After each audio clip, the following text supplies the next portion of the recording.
जो भी इस देश के अंदर पिछले कुछ समय के अंदर हो रहा है बड़ा दुर्भाग्यपूर्ण है इस मायने में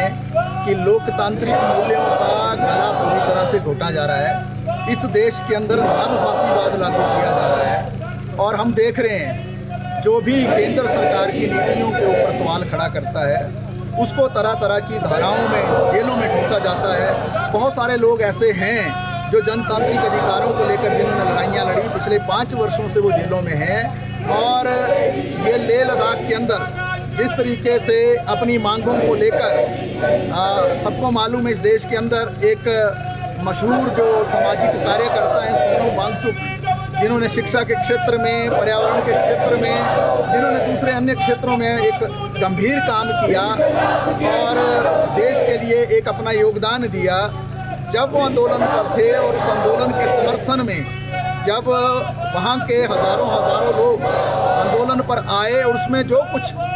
बेशक उसमें कुछ हिंसा की घटनाएं हो गई जो कि दुर्भाग्यपूर्ण थी, लेकिन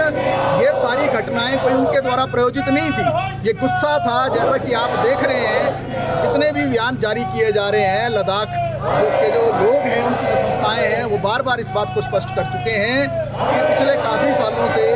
जब इस देश के अंदर जम्मू कश्मीर को तोड़ा गया, राज्य से एक केंद्र शासित प्रदेश के रूप में बदला गया, उस समय में बहुत सारी आकांक्षाएं लद्दाख के लोगों को थी कि केंद्र शासित प्रदेश बनने के बाद उनको राज्य का दर्जा मिलेगा या उनको जो छठी अनुसूची में शामिल किया जाएगा, वहाँ विकास के कुछ काम होंगे, वहाँ गरीबी पर कुछ जो है काम होगा, वहाँ बेरोजगारी भारी संख्या में है उस पर कुछ काम होगा। वो काम तो केंद्र सरकार ने किया नहीं, उल्टा जो है पिछले काफ़ी समय से इस आंदोलन को दबाने की साजिशें केंद्र सरकार की ओर से होती रही थी। और इसलिए जो उस दिन घटनाएं हुई उसके बाद सोनम वांगचुक को गिरफ्तार करना,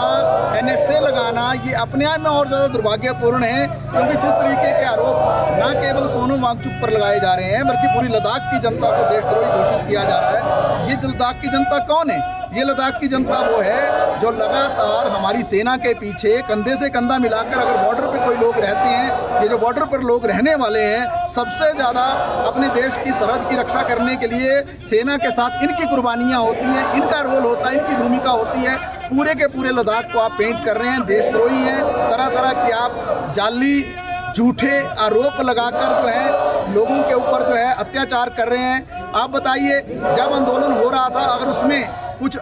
ऐसी कोई घटनाएं भी हो गई तो आपके पास ऑप्शन थी, आप आंसू गैस छोड़ते, आप पैलेट गन्स को इस्तेमाल करते, आप दूसरी चीज़ें इस्तेमाल कर सकते थे, लेकिन आपने तो सीधी गोलियां चलाई और सिर के ऊपर चलाई। और आपने तो एक जो फौज से रिटायर आदमी है उसको नहीं बख्शा जिसने देश के लिए जो कुर्बानी दी थी, उसको आपने मार दिया। 4 युवाओं की आपने हत्या कर दी, 80 से ज़्यादा गंभीर रूप से घायल हैं, 50 जो युवा हैं वो युवा जो अपने रोजगार को लेकर अगर चिंतित हैं, अपने आर्थिक हितों को लेकर चिंतित हैं। और लद्दाख के अंदर जब से जम्मू कश्मीर के अंदर 370 हटाई गई है, हमारी पार्टी शुरू में भी इस बात को कह रही थी जब ये 370 हटाया जा रहा था,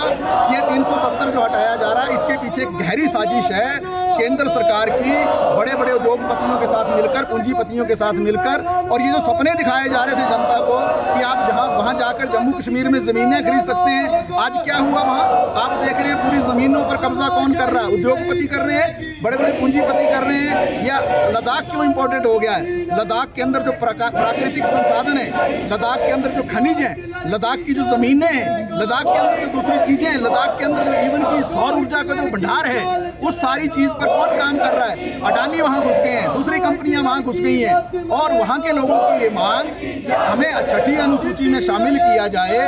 कौन सी गलत मांग है बताइए मुझे? अगर जो है असम के अंदर, मेघालय के अंदर, मिजोरम के अंदर, त्रिपुरा के अंदर ये मांग पूर्ण हो सकती है और अच्छा है कि वहाँ हुई है मांग पूरी, तो क्या ये लद्दाख के अंदर पूर्ण नहीं हो सकती है? लद्दाख की तो 98% से ज़्यादा जनता जो है ट्राइबल है, जिसके लिए छठी अनुसूची का प्रावधान किया जाता है। और इस अनुसूची के अंतर्गत वहाँ के जो प्राकृतिक संसाधन हैं, जितने भी संसाधन हैं, उसमें जो ऑटोनॉमस काउंसिल बननी थी, जिसमें भूमिका होनी थी, वहाँ कम्युनिटी पार्टिसिपेशन होनी थी, ताकि वहाँ के संसाधनों को कोई लूट कर ना ले जाए और वहाँ के लोगों को रोजगार के साधन मुहैया करें। ये सारे विषय पर तो केंद्र सरकार ने बातचीत नहीं की है, उल्टा क्या किया है कि डराने धमकाने का काम किया है, गोलियां बरसाने का काम किया है, हत्याएं करने का काम किया है, आंदोलन को दबाने का काम किया है। देशद्रोही के तमगे जो हैं वो ठूसे जा रहे हैं फेसबुक पर और सोशल मीडिया पर, जो है इनके जो एजेंट हैं केंद्र सरकार के वो प्रचार चला रहे हैं, ये सारे के सारे देशद्रोही हैं। इनको कभी ये कहा जा रहा है ये चीन के साथ मिले हुए, कभी कहा जा रहा है पाकिस्तान के साथ मिले हुए, कभी बोल रहे हैं नेपाल से लोगों को ले आए थे, कभी बोल रहे हैं कहीं और से लोगों को ले आए थे। ये कुछ नहीं है, ये पूरी तरह से केंद्र सरकार की जो मिली भगत है अमीरों के साथ, पूंजीपतियों के साथ, और लद्दाख के जो संसाधनों को लूटने की साजिश है। हमारी पार्टी इसकी कड़ी खिलाफत करती है और हम लद्दाख की जनता के साथ कंधे से कंधा मिलाकर खड़े हैं। हमारी केंद्र सरकार से ये गुजारिश है वो तुरंत जो है डायलॉग शुरू करे। हालांकि लद्दाख की जनता ने डायलॉग को ठुकरा दिया है। उन्होंने साफ कह दिया है कि ऐसे समय में जब ऐसा माहौल आपने बना दिया दहशत का, तो बातचीत संभव नहीं है। लेकिन आहिस्ता आहिस्ता आपको इन सारी चीज़ों पर जाना पड़ेगा, जहां केंद्र सरकार को माफ़ी भी मांगनी चाहिए जनता से, अपनी गलतियों को सुधारना चाहिए और वहां के लोगों को न्याय देना चाहिए। इन सारे विषयों को उठाते हुए आज हमने डीसी ऑफिस शिमला के ऊपर जो है यहाँ पर ये पार्टी की ओर से, सीपीआईएम की ओर से प्रदर्शन किया है। और हमारी पार्टी एक बार पुनः ये बात कहना चाहती है कि देश में लोकतंत्र बचना चाहिए, तानाशाही के मूल्य स्थापित नहीं हो सकते हैं, संविधान को निहत्था नहीं किया जा सकता है, संविधान को तोड़ा मरोड़ा नहीं जा सकता है। जो भी विरोध करेगा उस पर देशद्रोही का तमगा नहीं लगाया जा सकता है। इस देश के अंदर जो जनता है उसके बुनियादी अधिकारों की रक्षा करनी पड़ेगी और लद्दाख की जनता इन अधिकारों को लेकर अगर लड़ रही है तो हम कंधे से कंधा मिलाकर उनके साथ हैं।